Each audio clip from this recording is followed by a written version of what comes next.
get started. My name's Kim Goldener. I work for the city of Jasper. Thank you so much for coming out this evening. We're planning on having a stakeholder meeting for our Doris Wigington Park, the revitalization of that park. So before I introduce our fabulous, wonderful, did I mention fabulous trail designer, Walt, I would like to introduce a couple of folks that are here this evening. Kirk Rathfield and John Faust, who are our elected, a couple of our elected officials here. Kirk, would you like to say something? Hey everyone, my name is Kirk Rathfield. I'm the mayor pro tem here for Jasper, and John and I serve on the city council together. We're excited that you're here. Tonight is your time to communicate your ideas and opinions with the staff and the designers. Your elected are here simply to listen, so we won't be giving any input on what we want. We just want to hear from you. So thanks for being with us. Yeah, excellent. So with that, we're planning on real informal, ask questions, let's participate, let's have a good time, and our fabulous trail designer, Walt Bready. Thank you.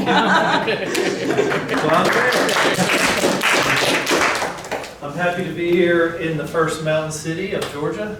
I don't live too far down the road in Woodstock.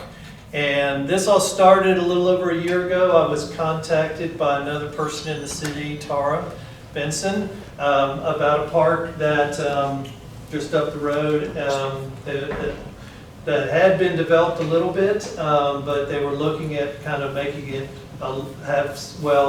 my first visit to the park, what I observed was basically a network of gravel roads, which we in the trail building business call double track. And let me back up just a minute. Yes, so I'm Walt Bready. My background in trails goes back, I hiked the Appalachian Trail when I was a Boy Scout as a kid, and then fast forwarded, started doing some hiking as an adult, but my knees were not liking it, so I decided to find another way to kind of have a similar experience in the forest. I discovered mountain biking in the late 80s. Back then it was very different than what it is today, but I've followed that progression and I enjoy hiking and biking all over the state. But yeah, so I was asked to come in and look at this park, and if we could go to the next slide. Sure. So this sort of comes from the plan that we have submitted, what the goal is. And I usually don't read slides, so I'll let you guys do that. Because when people start reading a slide, they're talking over there. But so that's where we started, and if you could go to the next one. Sure. So this is a kind of a clean image of the park. If you have been to the park before, these dashed lines are double track, graveled surface roads. There are 3 parking areas here. There's one, it's really about right there, that isn't on this, but I've seen a few vehicles there. It's really small. And then this is the largest one. There are some topo lines, topography lines on there, if you're familiar with that stuff. It'll help you figure out the grade of the park. So basically, Tara and I walked around the park, kind of got a cursory view of it. And then I came back and started just looking at what are the areas in the park that are the best to develop trail, what are maybe not as desirable, and then what are areas that we really don't want to put trails in. Our goal when putting in new trails is making them as sustainable as possible, to minimize erosion, to have as low as maintenance possible. And we're talking about natural surface trails. So dirt trails, we're not going to surface them with anything. So in doing that, we prefer to be up on a hillside versus in flat areas. If we could go to the next image. So after a few days of work, and then I also involved another company to help me put together this concept plan. So this was again last year in 2021. What you see there are some areas The blue is a wetland kind of area that there's a small stream that runs through. This time of year, it's starting to leaf out and you probably can't even see into that part of the property. And that is an area we generally avoid. So this park is a little over 50 acres in size, but we can't really put in sustainable trail in that whole park. So this was not based off of, this is based off of just, a conceptual, we could put a loop here, we could put a loop there, but it was not what we call ground truth, where we had actually gone out and tried to lay this route out.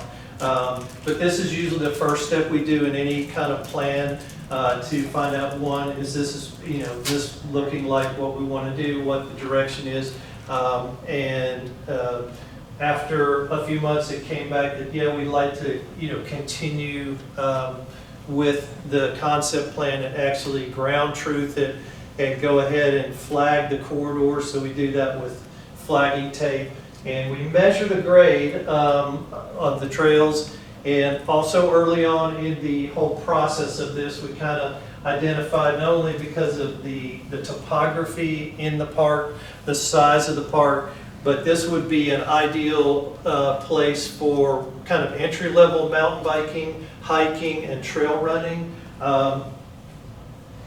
We had some estimates on distances, but they were very conceptual at that point. So I spoke with Kim. If you don't know, she was brought in to help get some projects going, and this was one of them.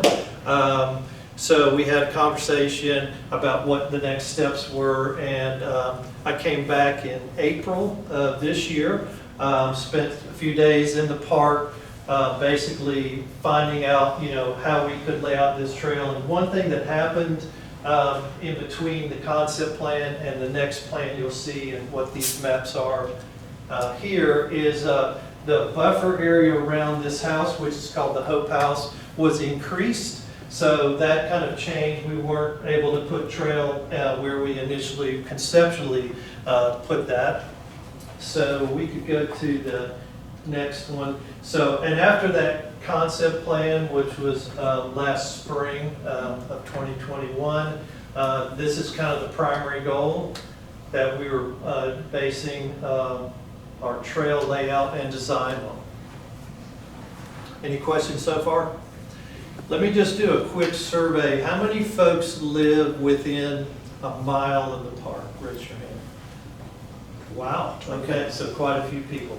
I know from the maps, it is pretty much surrounded by neighborhoods. I recognize some people in the room that I've met through mountain biking many years ago. Thanks for coming.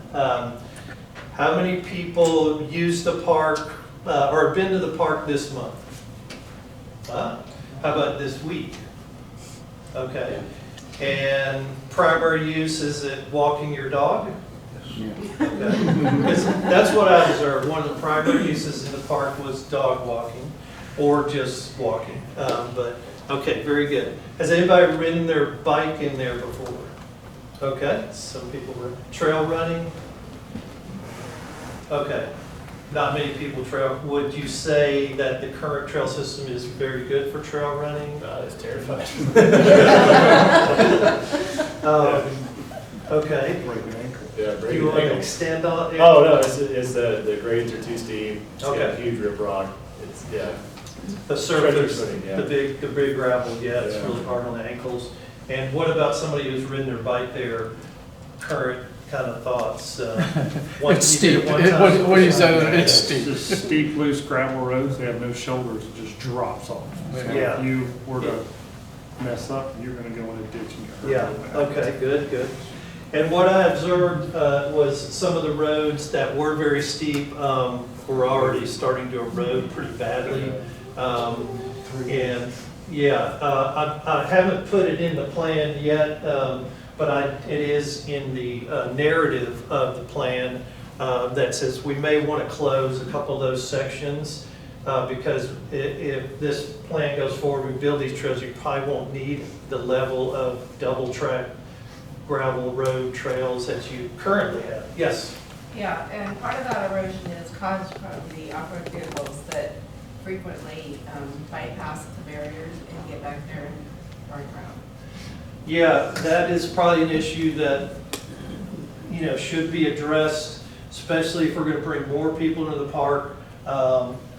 We don't want, unauthorized vehicles driving through the park. They typically come in the middle of the night, Yeah. in the cover of Sure. darkness. Yes. Good comment. Okay, so let's go to the next slide, please. So this is the, what we call the updated or the trail master plan. After going out and flagging all the corridors, this is the whole park. So we have kind of this area, which we're calling that Trailhead 1. So from that area, you have a couple of options.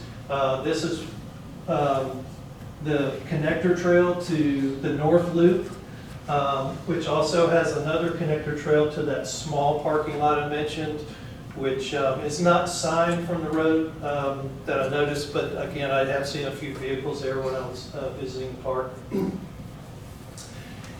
That loop has a connector, which we're just calling the north-south connector right now, which brings you over to another loop in the southern part of the park. Because of the topography, there is no direct connection to the bigger parking lot down here, but there is a double track road that comes out and pretty much crosses here, which would give you connection to this trail system. I just don't show it on this plan. We have some distances that are based off of GPS tracks. That will change a little bit in construction because that's based on just flat measuring across the land on our flag line.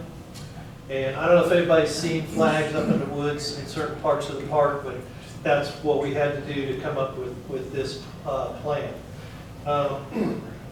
So what we envision for all of this trail is what we call single track trail, which would be in the width of 3 to 4 foot wide maximum.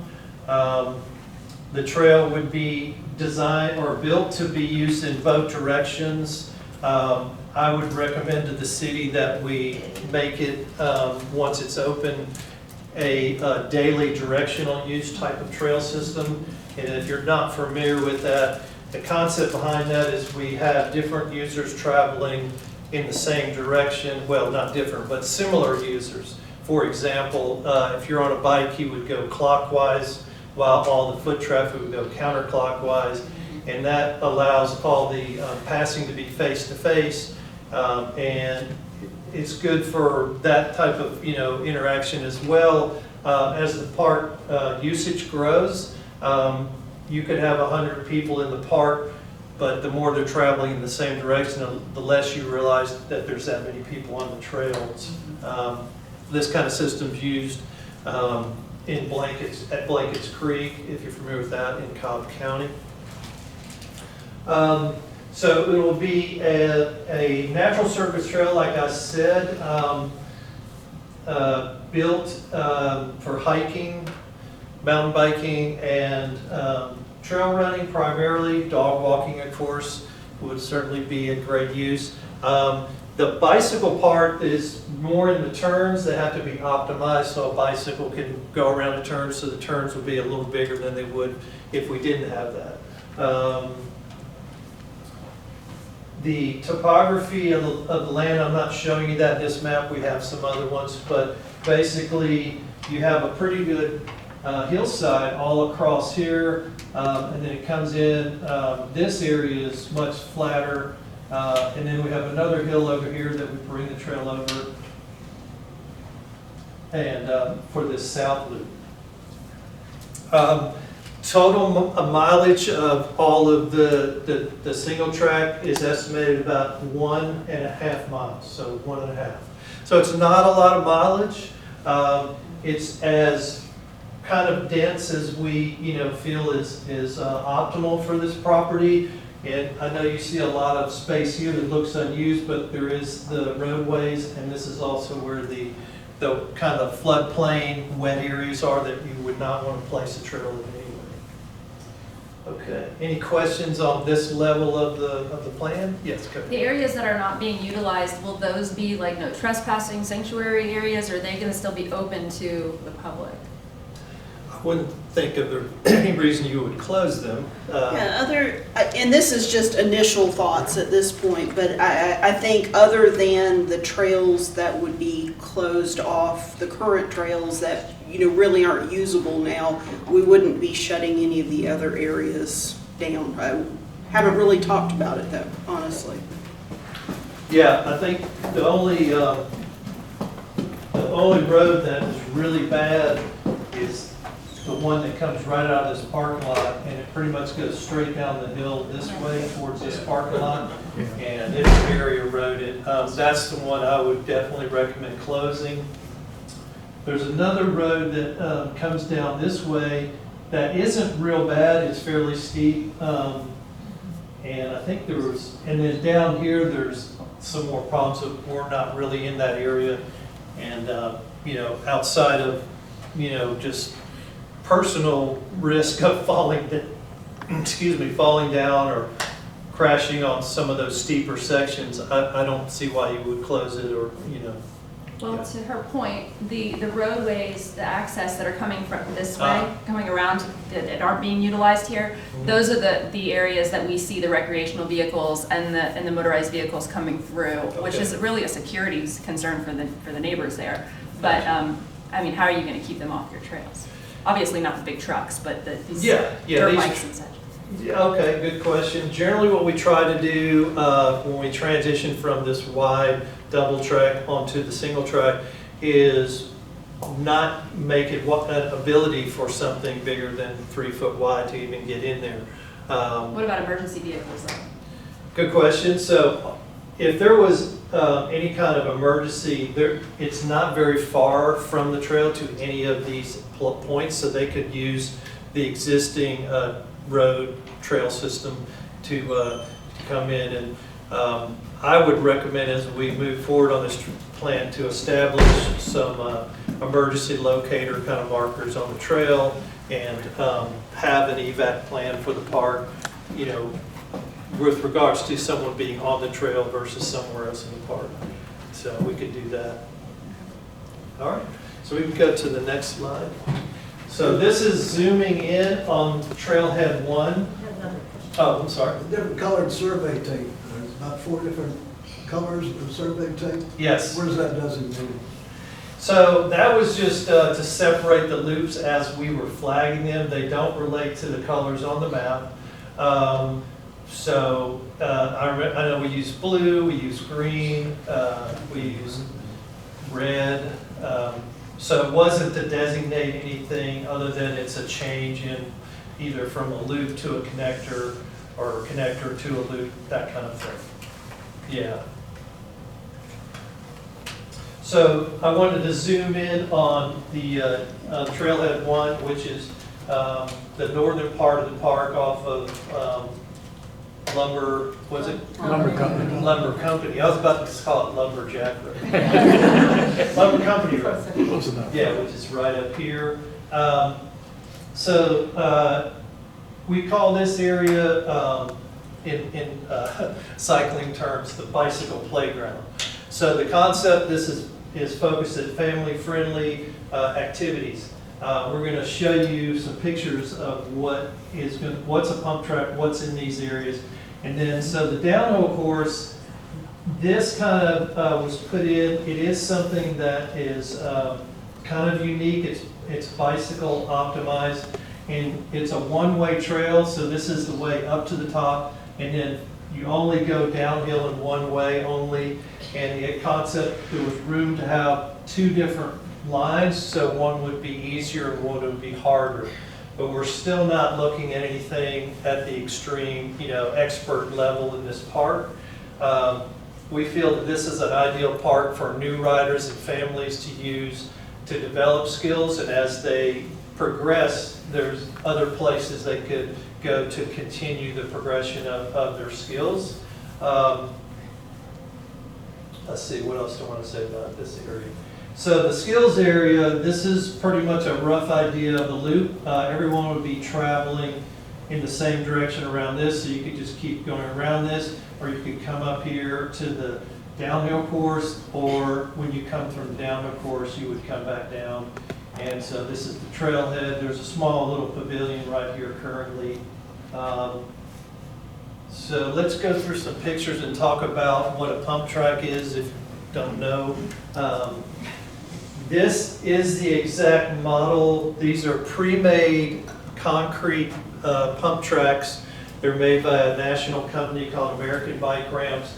And this one fits in the existing space in the park that's already been leveled. There's a pad, so that minimizes some of the work to actually install this. And does anybody in the room not know much about a pump track? I know it's kind of a bicycle specific thing, but it's anything pretty much with tires on it can roll around it. It's focused at bicycles, but roller skates, scooters, skateboards, they all could probably utilize this facility. And the reason it has the rollers is once you get on it, the momentum and the rollers keep you, they call it pumping because you do it with the handlebars, you really don't have to pedal too much. So they're a lot of fun, and they engage kids into cycling at an early age. So that's just one feature that we are proposing in the plan. Yes, and you want to go to the skills area. So the skills area would be next to that, and this is another kind of combination of built features. This one is called a snake ladder. So you ride up it, and then you have to be able to stay on the ladder. If you don't, it's only this. They make them in different heights. I think 1 foot is 2 foot might be the highest.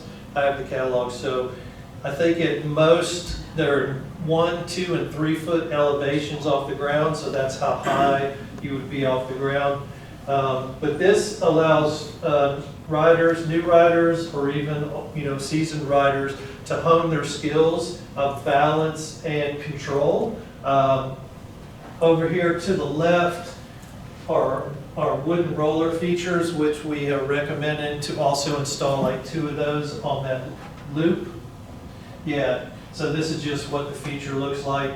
And then the final feature that we are recommending to install is a curved wall, which would be to put in a turn once you come off the hill. There would be dirt put on each side of this, but you can ride up onto it. And depending on the speed, you can actually kind of ride almost vertically on it.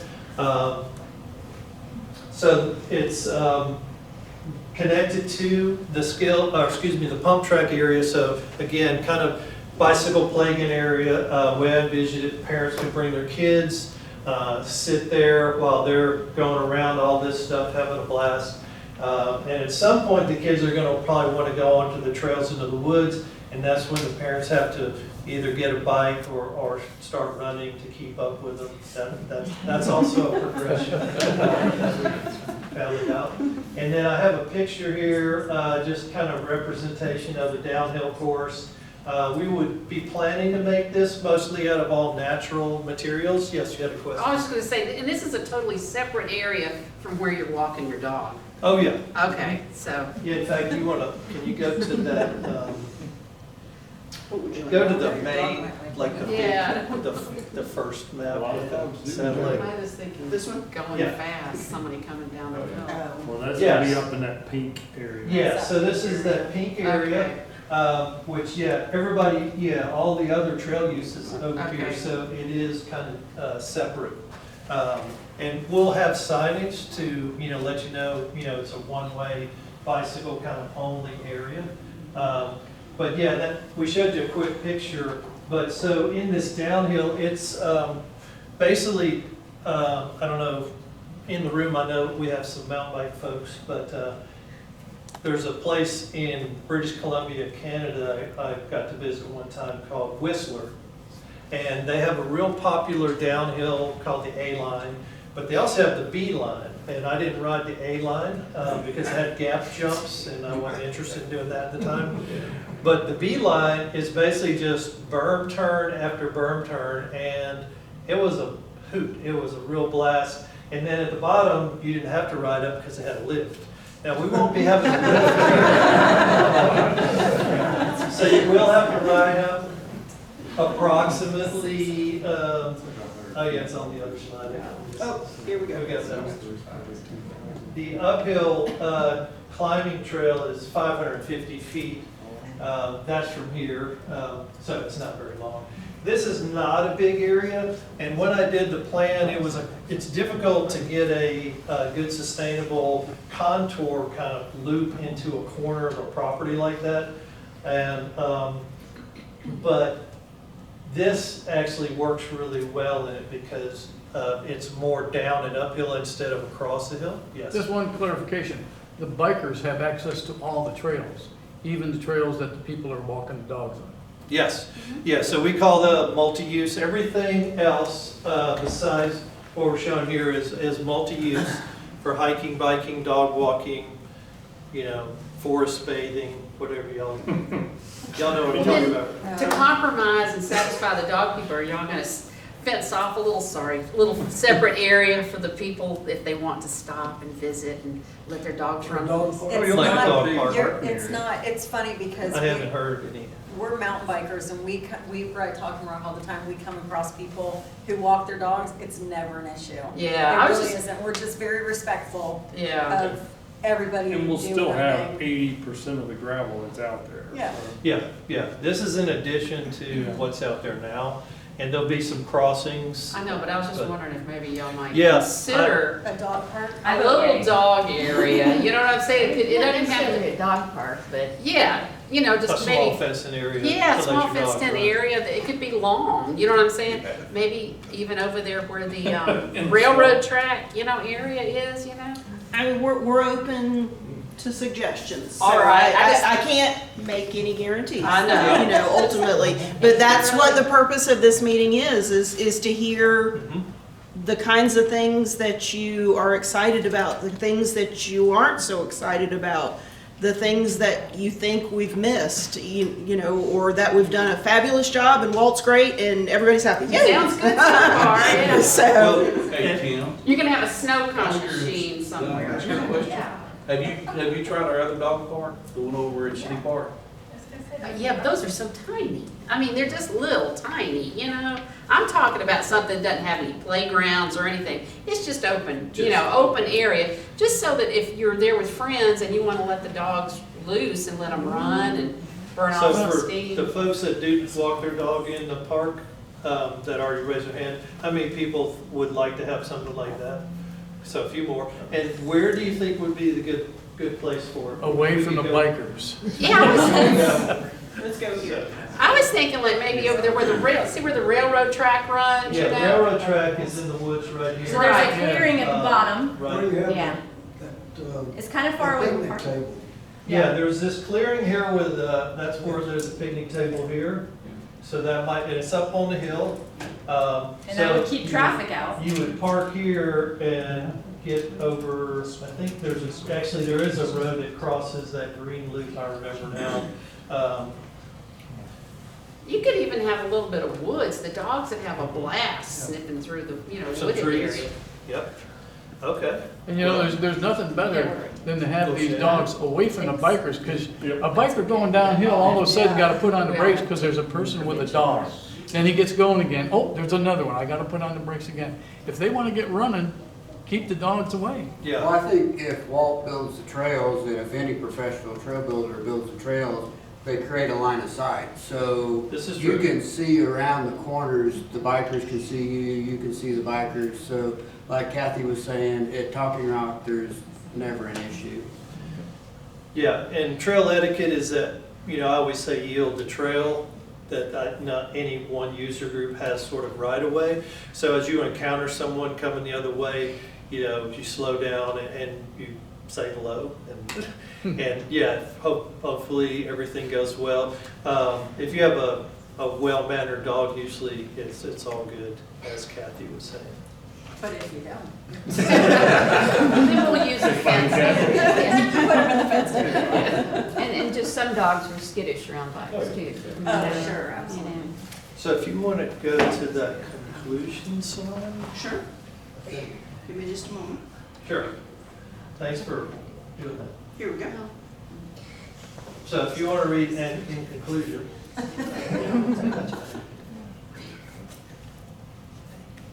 And one other thing, I don't have anything against bikers, because I like to bike too. But I noticed that up in the National Forest, a lot of those trails over the years, or maybe just over a couple of years, they have ruts in them. The trails are like very rutted. Yeah. Is our design going to incorporate something that'll try to minimize that or Yes, prevent it is. So the difference between what you ride or see in the National Forest and what we're proposing here is those trails were old adopted, either logging routes or other old roads. Generally, there's very few new trails in the Chattahoochee National Forest. So those tend to be straight up and down hills and what we call fall line trails, which are steeper than they should be, and so water just gets trapped on them and causes a lot of erosion. This design is what we call based on contours, and in fact the average gradient, if what I tell you doesn't make sense, I'll explain it better, but it's going to be around 5%. Okay. So we're going across the hill, make a turn, come back across the hill. So we also build a trail where it undulates up and down, and what that does is it gives water a place to exit the trail, and we try to put those ups and downs in so it's no more than about 50 feet, and that minimizes those problems. It won't do away with them completely, but we could show. We could show you some pictures. I didn't put them in this presentation of the difference, but so it's trying to minimize erosion through proper design and layout, and then in the construction, even the best built contour trail will still need some maintenance as we go along, and that's part of the reason we wanted to have a public meeting. Actually, good segue. Thank you. So the city is looking to invest in this park for the community, but once the construction is done, whenever that happens, we'll need volunteers to help maintain the trails, and it's usually just cutting back vegetation periodically, and possibly cleaning the surface of the trail a little bit in case there is some debris that clogs some of the drainages that keep it being more sustainable. And what I'd like to ask right now is, are there groups in the room that will represent different user groups? We've kind of named some of the primary ones: dog walkers, mountain bikers, trail runners, and hikers. But if I'm saying something you've already addressed, but I know you had, I think, a call with an HOA board or something. But because of the neighborhoods around, I think each neighborhood should have some kind of also like representation in a group that's going to help maintain this park for the future. So I know some of the folks from the mountain biking group, but if there's other groups, and the reason I say a group because it's easier for the city to work with someone representing a user group than every single individual from that user group. Does that make sense? So this is your opportunity if you want to raise your hand and tell us what your interest is. And one thing I didn't cover is bird watching, which is supposedly one of the biggest user groups in any trail system, but sometimes they're not organized into like a club or something. Geocaching. There's another one. Yeah, people still doing that, I guess. It was big a while ago. Yeah. What was that? Geocaching. Do you have a GPS? Yeah. We all do now.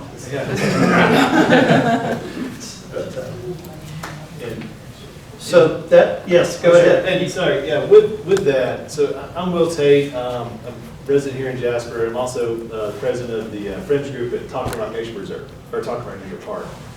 And so we built kind of a similar thing where we had people that were interested in using the park as it was being developed, as it was being built, and kind of got a corporate of people that we get together and we maintain it, and we host activities there. So we're looking to maybe kind of do the same thing here for this park, and want people in the community that will have an interest in a use at the park to really kind of come and build a community and spearhead and develop that use.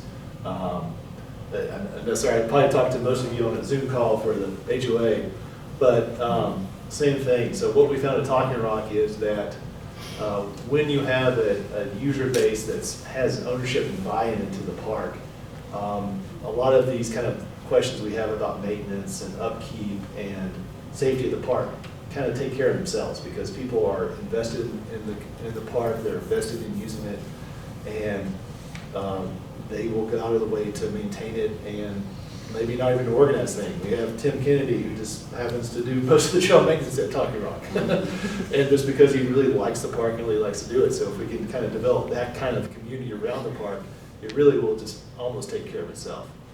Because people are just going to be so invested and so excited to use it and be a part of the community, be a part of the park. Thanks, Will. Yeah. Retired. Yeah, oh yeah, he's retired. He's retired, no, that Yeah, it helps too. a little more free time. Yeah. Yes. I'm Jeannie Wentworth, and I'm from the North Georgia Mountain Bike Association. And what we do is we build and maintain trails. We help maintain, currently 68 miles of trail in Pickens, Gilmer, and Fannin County. And we would be a group that would come in here. We can't do it every month because we have 68 miles of trail to maintain. But like on June 4th, if anybody wants to come out to the Aska area, June 4th is National Trails Day. And we will be at Long Branch. We'll be at Long Branch. We will be picking up trash in the parking lot, and we'll also be doing corridor clearing. And what that means is we'll be cutting the brush back so that you have the proper line of sight. Because there's bikers, hikers, trail runners, walkers in there and stuff like that. So if anybody has any questions for us, you can reach us. We're on the internet, www.northgeorgiamountainbikeassociation.org. Great, thank you, Jean. Yeah, so mountain biking, trail running, HOAs, you guys all are a part of this, and I really appreciate you taking your time out, taking time out of your day to come over here and see this presentation. If there's other questions or feedback, yes, go ahead. Doesn't pertain to you, but for the city, as a resident of Arbor Hills, the neighborhood next to it, Sure. we want to know what the city is doing to make sure we get the right trail builder in there. We don't want the same situation that happened before. Absolutely, and that's one thing that the city has been very adamant about from the beginning of the talks in redoing this park, is that we get the right folks in. So in talking with Terry and talking with Walt, we'll be looking for professional trail builders to build this park, and that is all we'll be looking for. So. And is it going to go out for bid? Is it going to be a bid? Yes, on the Professional Trail Builders Association's website will go that way. I mean, obviously, we hope that Walt would be willing to submit a bid as well. I mean, he's intimately familiar with this area now. You know, we would love for him to be able to do it. I don't know what's going to happen, but yes, we do have to go out to bid. Okay. We do. What kind of documentation are you going to ask the trail builders to give you to make sure that they are, you know, a true trail builder, that they've done, you know, multiple trails? That's a great question. Terry? Yeah, so I can help them develop a request for bid or request for quote. I have some very good examples that we can modify according to the bid protocols of the city to make sure that we get the best qualified trail builder for the lowest amount. So they do have to have references. Typically, it's 5 references of similar trail builds, and then 3 letters of referral from land managers that were happy with the work. And we could even go so far as if it's somebody we don't know, to go check their trails. Let me address this real quick, Ken. So we had a couple hands, but go ahead. Sean, on this, I mean, from day one, you can ask Kurt, and anybody that's on council, we're gonna have a plan, we're gonna have a roadmap. Yes, this took us a long time to do this, but it's because we are creating a roadmap. We're gonna make this, where it's gonna be safe for the citizens, it's gonna be enjoyed by the citizens, and it's gonna be maintained. You know, we wanna make sure that everything is good that way. We've learned from the past, and we've got a whole new different attitude, and it's really going the right direction. Just be patient with us and give us time, but we want to do it right. Yeah, and I don't mind if it takes time because I want it done right, and I know that takes time. Great. There was a hand here and then one in the back, so let's a go. rough estimate of what this is gonna cost the city. So I did provide a cost estimate. I didn't, share that tonight. So Sure. I don't know if you want to. I mean, I'm glad to share a number. I think there are a lot of balls in the air right now, though. So, 140,000 is the rough estimate. A large portion of that, though, are those features, the pump track, the skills area. Because the city is tax exempt, we would probably pull a couple of those portions back for the city to purchase. Just because we can save some money that way, we're not having to pay the taxes on them, that sort of thing. We've got some purchasing cooperatives that the city is a part of that we can also take advantage of some cost savings in that direction as well. There's gonna be an issue. There's a question back and then over here. Yeah, I have the same question, what kind of budget were we looking at? Okay. But Nikki just brought up something, it's kind of difficult getting out of the park onto Lumber Company Road. Mm-hmm. Would there be consideration for maybe some traffic control or some stop sign or something that? That's a great suggestion and a great question. I mean, we'll have to look at it. But I acknowledge that, having pulled in and out, taking my life in my hands. Sometimes it seems like. Considerations right there, you got the grade on the gravel coming out, and then traffic going either way, it's somewhat blind, so. It's hard, yeah. Yeah, put a little pavement there so you could get a better start out there. Might help. Yeah, change the grade a little bit. I don't do pavement. And then I think over here, who was next? And it's a little preliminary in nature, and you isolated where the wetlands, you believe the wetlands are. Mm-hmm. But anybody who's walked out over there in the middle of the summer, I mean, there's mosquitoes, there's a lot of standing water. And is there any plan to try to do something with the drainage, redesign it so it does have some positive drainage and eliminates on that? I mean, the bikers, you guys don't have to worry about it, but those of us walking, We have to worry about it too. How I would respond, I didn't enter into the area that I'm calling the wetland area, the low lying, where everything drains down to. But I did notice that there was a section, I can show you. There was a section right about in here where the drainage from the railroad and everything is pretty bad. Yeah. And I don't know if that would be something the railroad company would address or the city would address. And I did not put that in my report. What I did was I did not put the trail downhill of that because it would have been a constant maintenance and just not a good place to put the trail again. But that was somewhere in this general area. And if you walk that area, you and you look off the side of the trail, you probably know what the area I'm speaking of. some of the areas I'm talking about, they're probably more centrally located, closer to where the Gannett is. Close to the tracks. No, Not to away the from tracks, the track. Away from it. Yeah. It's kind of in the middle, yeah. Near the, Yeah. by the larger parking lot. And I just think, you just take that into consideration while you're doing your trails, perhaps we can eliminate some of That first mosquitoes. I mean, they're awful. Just A little stagnant pond. Right. Yeah, Oh, sure. stagnant water, we probably need to There should be a way to drain it. That's the next one.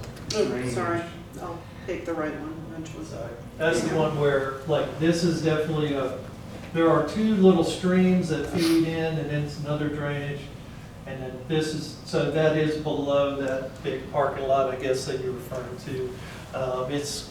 It's probably out of the scope of my work, but maybe Just there keep is it in some. mind, I guess, is what I'm saying, you know. Yeah, well, based on my plan, I'm not in any of those areas. You know, the building shouldn't occur And I'm there. not talking about those areas. Okay. It's kind of like It's further. on, yeah, on the opposite side. Yeah.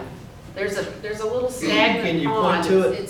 Can I It's- point to it? Yeah, come on No, up. I can't. I mean, it's, if you You're were not to. sure? I know where, I mean, I know, you know where about it is. I'll show you. It's, That's a little spring. there's some areas like right in here, and they're really Yeah. isolated, but they're enough where they would be easily addressed if they had positive drainage. If it's, yeah, if it's where the trail's going in, then we would whoever builds that would certainly, address that, I would Yeah. think. Yeah, because the goal of the trail is not to really interfere with the natural hydrology of, if I can throw a big word out. The hill, is to be sort of invisible to that, because if you try to fight Mother Nature with water, you're going to lose. With a natural surface trail, it's not going to hold up. So yeah, we're definitely looking above us and what we're doing on the hillside. Because I Okay. think when this park was created to begin with, they created it and then they went back and then tried to figure out how to do the drainage. Mm-hmm. And so they did create these areas, I see. from the secondary. A place where they're directing water. Yeah. Okay, I know one place that you may be talking about that it's a natural drainage on the hillside, but the road trail construction did sort of focus more water in there. That's right. That's And exactly. the trail would be going through that area, I think at least twice, going across and back. But when we look for trail locations, we look for the best areas to cross drainages that require the less construction and hopefully would have less or minimal interference with the storm water that moves through there. Yes. What type of bikes are you looking at? Are you gonna limit it just to pedal bikes or electric bikes or what? The National Forest will allow electric bikes on their trails. No, they don't. 750 No, they watts, don't. 750 watts. Look it up. What I'd say about usage of any trail system is up to the land manager, which would be the city. And he's talking about e-bikes, which there are different types. And I think the Forest Service is still reviewing, or where are No, they? they do have a policy, so the EMTB bikes are allowed on motorized trails.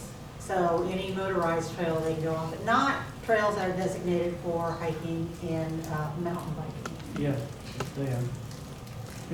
I'm not saying I that. won't argue with you here. I'm not saying they're not there, I'm just saying that they're not allowed 750 on those watts. trails. So are we gonna just say pedal bikes, or are they gonna be e-bikes, or? We've not had that discussion, honestly, that's a great question So too. it's a good comment.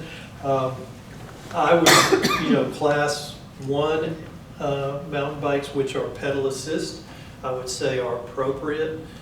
Class 2 are not, which are, you don't have to pedal because that's like a motorcycle. So that's just me personally, that would be my opinion. But yeah, ultimately, just like the city wouldn't allow any horseback riding in this park, so that's kind of a. No. So Not to my knowledge. Dog park now.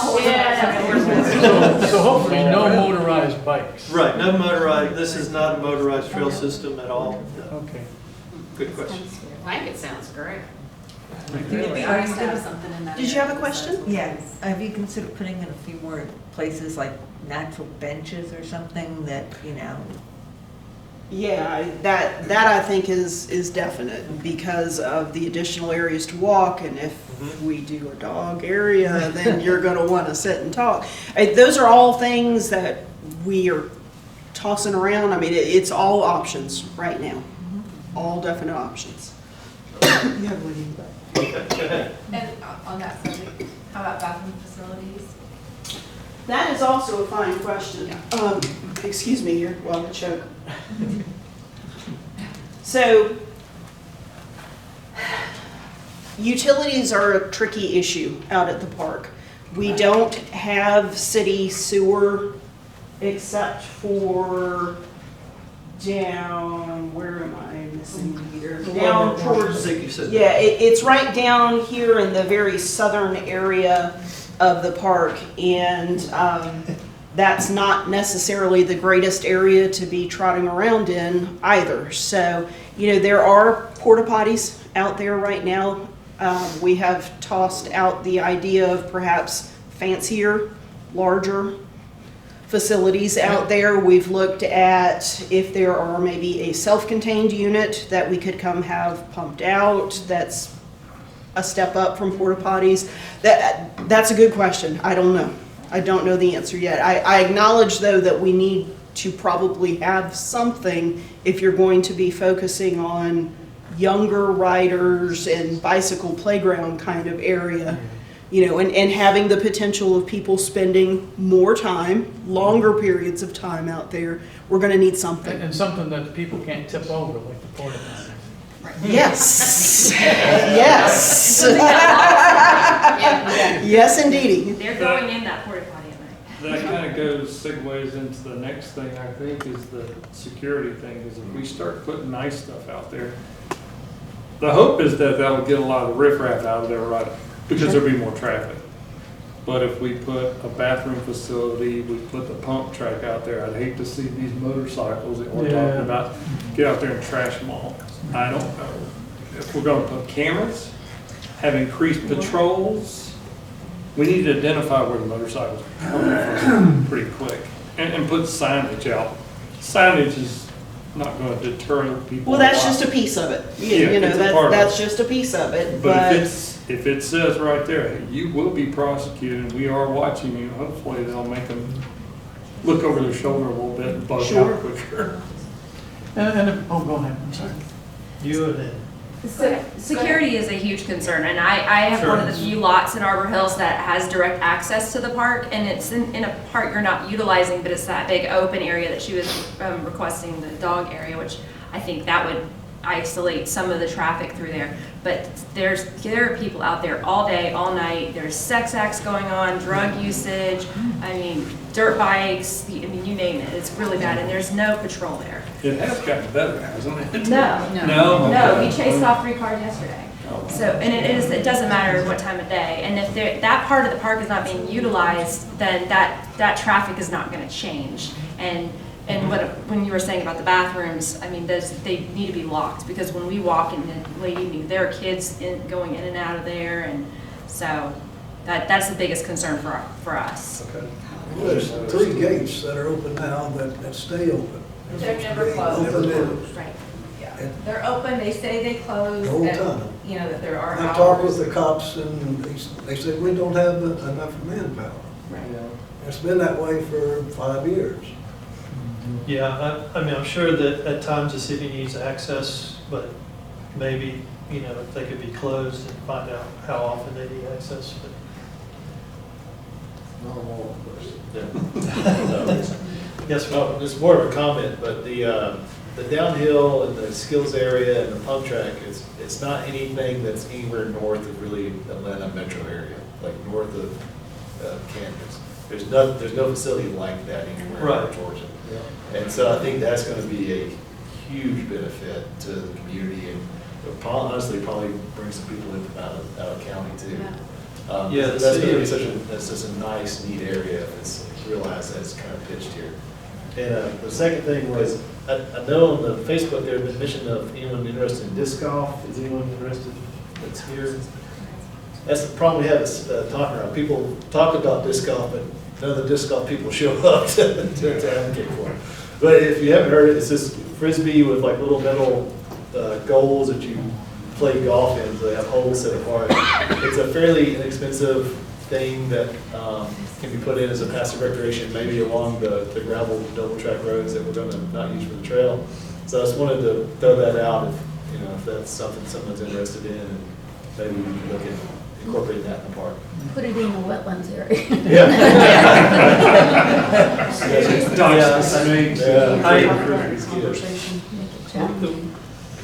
Yes, so there was someone that did ask that, and I was saying, well, this is a pretty small park. I wouldn't want to integrate it within the new trail system. And then I contacted Bill Jones, who's the Southeastern Trust for Parks and Land Director, and he has Talking Rock. And he said, well, he would be interested in putting one in there if he could find some community buy-in and support, because he can't maintain a disc golf course. So that was what I mentioned to Kim when she gave me some feedback on that. I've got a question for you, Kim, if you Yes, don't ma'am. mind. Sure. I know right now when people, the parking is just haphazard. You park wherever you want to. Are you thinking about maybe marking it off better so that there are places for people to park? I was just thinking if you did something like that, if you had designated places to park, maybe you could put, and some people are going to say, but you could put one of those boxes there that you ask people for a donation, you know what I'm saying? And that would kind of maybe help maintain the trails, and help Sure. with money. Yeah, that's a great suggestion. As long as it's concreted and bricked in, because that happened at Talking Rock. Really, they They drove off with it, yeah. Now But they anyway, can't, it just- now they can't drive off with it. Yeah, they Because can't. it's 6 foot down into the ground. so, Yeah. All right, well, if there's not any other questions, I guess we'll call it a wrap. And Did everybody sign in if you'd like to put your name and your email address to where we can get you some updates about the next steps for the park, where we're gonna go from here? Yes. Opening date? Any idea of when it's gonna open? I don't, because we've got so much to get to that point. We still need to go out to bid. So, I don't really have an idea, honestly. Do we have any money budgeted for it? We do, actually. This project has been budgeted out of 2020 SPLOST dollars. We do actually have the money to pay for the park as designed by Walt, which is a great thing. So we aren't going to necessarily be delayed by trying to work numbers and budgets and things. This park is very important to council to get right. So they have allocated that money, and we can't really reallocate it anywhere else because this park is very special to them. So they want to make sure we get it right and we get it built the right way by the right people so that people are able to enjoy it and use it the way it should be. So I think it's just going to take a little time. That's all. Yes. Will the bid, when bid goes up, will that be an open hearing? When the bid goes out, when you guys meet on the different bids that come up, will that be open to the public? We don't have to have a hearing on it because the money is already designated, Okay. but we can provide, all of those are open documents. We can provide those on the one we settle on. We absolutely can provide that information. And usually what happens is that you have a steering committee that reviews all the bids, and there's scoring that goes with it, and that's how it's So chosen. lowest cost won't be the final say so, really. That's correct. Yes. Yeah, that is correct. This is a unique project in that we are looking for the right fit and the right builder to get it done. So are we actively seeking donations as well? Is there a way to promote it besides picking progress? On the progress. Correct me if I'm wrong, though, donations would have to go through a friends group, is that correct? The city would not necessarily be able to take money, but that's where that friends group would be critical to being able to, take some money, do some projects, garner some support. Local businesses to Sure. chip in. Yeah, it's what we found at Talking Rock is if we have a project that we decide wants to be funded, some sort of smaller thing, we as a friend group that wants to support the park, decides that we want to maybe upgrade the porta john facilities, then we could have a fundraiser, a capital campaign just for that. I think that works really well, gets people involved, and also allows the community again to kind of come in and say what the community wants, what does the community need, based on what everyone's input. So I think it's a good way to keep people involved and have people contribute and have buy-in to the park and the project. Definitely. Yeah. So, and I was talking about like from any one of us here to Walmart, to Billy's Steaks, or Yeah. Joe's Bake Shop, or whatever. Yeah. That's a great idea. We just need to get Talking that right friends group up and going Yeah. to be able to keep the momentum going on this project as well. Yeah. We don't want to rush it again, but Yeah. we want to make thoughtful decisions and make sure that we're getting it right, but absolutely. Yeah. And I'm going to pitch this, if you're here, you're obviously interested in the park, please give your email. We'll hopefully get some kind of email list together and kind of develop some organization, some leadership there, and allow people to, this community to kind of take ownership of the park. Hey, Bill, since you already have a friends group at Talking Rock,